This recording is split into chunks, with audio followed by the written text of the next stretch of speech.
before the day of the fight. I found this out yesterday. I'll lock it in tomorrow morning. I don't want to. I mean, it makes sense though. I don't think maybe one fight ever. I don't want to be I'm trying to remember which one it was. Freaking out the day of, and there's a zillion people calling, and we could get this puppy locked in. Well, yes, I encourage you also to buy it. Thank you for this, by the way. This is very cool. It's cool. Will Blackmon, 10 NFL seasons, been around the league. You see him on the NFL Network. He is a sharp-dressed man and actually has a sense of humor on Twitter. I got a sense of humor. You don't take yourself very Look at you today. I'll tell you what. Look at you. I'm just like a sommelier. I'll take a Pinot Noir. From Oregon. Actually, I have a WSET Level 2 certification in wine. I own a wine store. I am a personal wine concierge. I drink wine. Dead serious. You are? Dead serious. Yeah, I sell wine to high-end people. I like a Riesling. Where's it from? Germany. Wow. Or you go to Kung Fu Girl in Washington. Let's do it. Let's do it. I'm serious, bro. I'm not, but I still like it. I'm serious, but go ahead. Okay, so... by the way, everyone's sleeping on Pacquiao, by the way. By the way. You think Pacquiao's going to win the fight? He has a chance. Well, of course he has a chance. By the way, you ever seen him in person? He's really small. He's very... No, I mean in person. I walked down the hallway with him. Thurman's like significantly longer and rangier, and Pacquiao, you're like, that's the greatest pound-for-pound fighter of all time? Thurman will win the fight if he lands that counter right hand that Manuel Marquez handed. Right. Yep. Anyhow. No, that's not anyhow. By the way, we were talking this morning about the difference between college football and the NFL, is that in college football, if you play for a power like Ohio State, you're not going to lose 9 games. You're in about 3 of them where they have close to similar personnel. Tennessee's a 5-point dog to Cleveland in the opener, and they have a top 5 O-line. They were 9-7 last year, least penalized team, added Adam Humphries and Roger Saffold on the offensive line, and they're a dog going to Cleveland. And I'm like, are we sleeping on Tennessee, or are we overhyping Cleveland? So let's start with that. Cleveland's the most talked about team in the NFL. Right, hands down. Are they legit? I believe they are legit on paper. And I believe they're going to be legit this year, and it's based on the culture. I feel like they're going to come out playing very, very well. The big deal is going to what happens when they drop 1 game? They drop 2 games. Say if they drop 3 games in a row. What's going to happen in that locker room? So that's where culture takes over. Culture takes over, 100%. There's an old saying in the NFL, you can lose 2 straight, you lose a third, a coach can lose a locker room. I never heard that, but yeah, that's very, very true. It's so the culture is what's going to help that team be really good or really bad. When you look at that division, though, I take Pittsburgh to win it because I think they have the best offensive line, arguably the best coach, the best quarterback, and I do think they get to the quarterback. They edge rush well. Right. So I'll take Pittsburgh. You actually like Baltimore.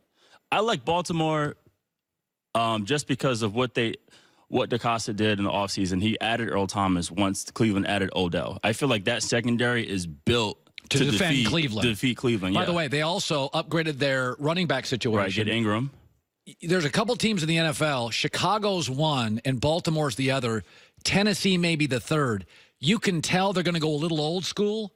They don't feel they're explosive offensively over the top, so they're going to pound you. Yeah, Navy's not that far from the Ravens either. I'm sure the coaches talked, and I guarantee we're going to see a wishbone.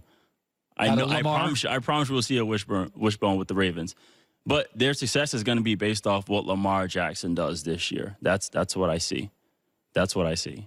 When you listen, we all know that in the NBA, there are certain players you pay, and you just swallow hard. They're going to take your cap up. Anthony Davis, you just got to pay him, and then you figure out little pieces around him. But the NFL, Will Blackmon joining us, is different. Historically, people have bailed on Favre, Peyton Manning, Joe Namath, with years left to play.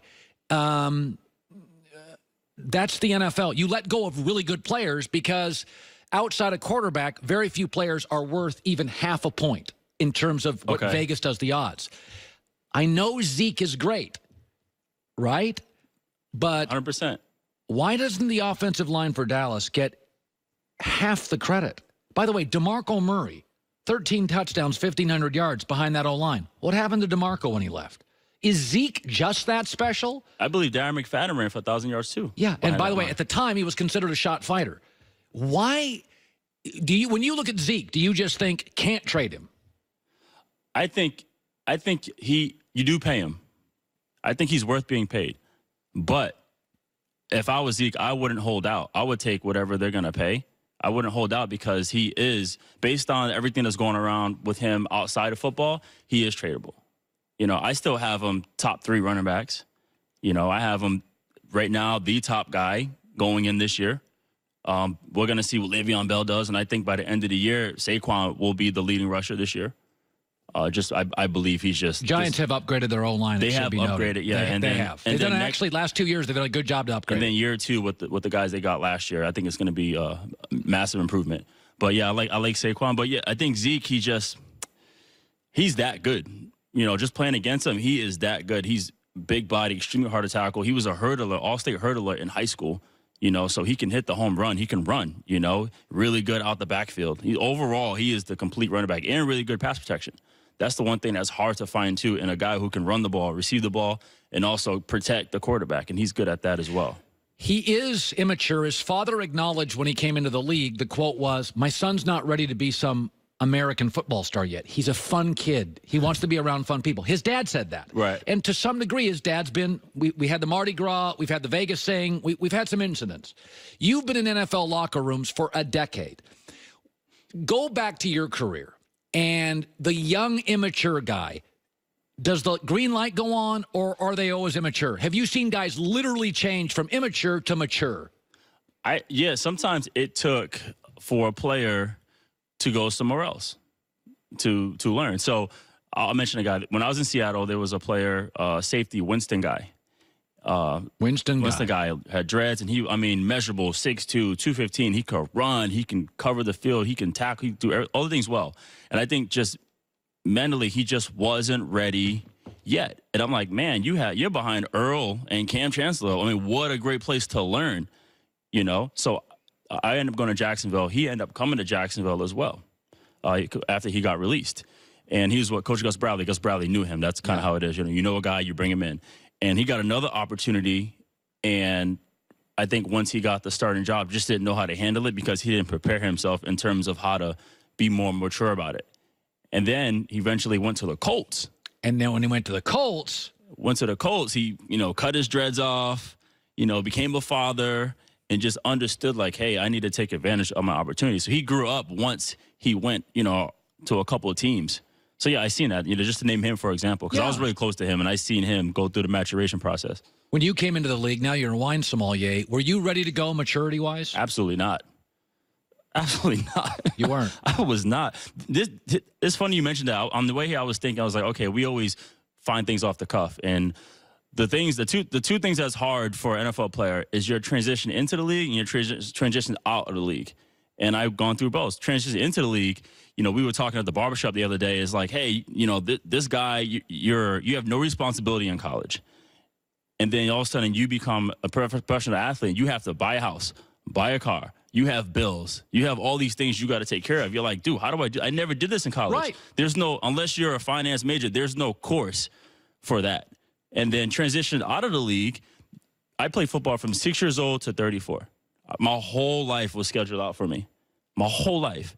And so now I'm out, and I'm like, I need to get something. I need to do something. Yeah, I need to schedule and plan out what am I going to do now, because I'm so used to waking up. I do this, I do that, I do this, and I go home. It's the same thing all over again. I've been doing it since I was 6 years old.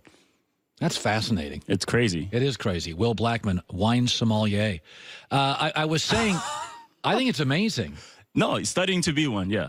Isn't that amazing? I love it. Absolutely. Look up Maximum Beverage. They're my wine stores in Connecticut. Go to NFL Wine Guy on Twitter and Instagram. That's Gary V? That's NFL Wine Guy. That's me. That's you? Yeah. You're an NFL Wine Guy. That's my handle. Tell me something about the Bordeaux region.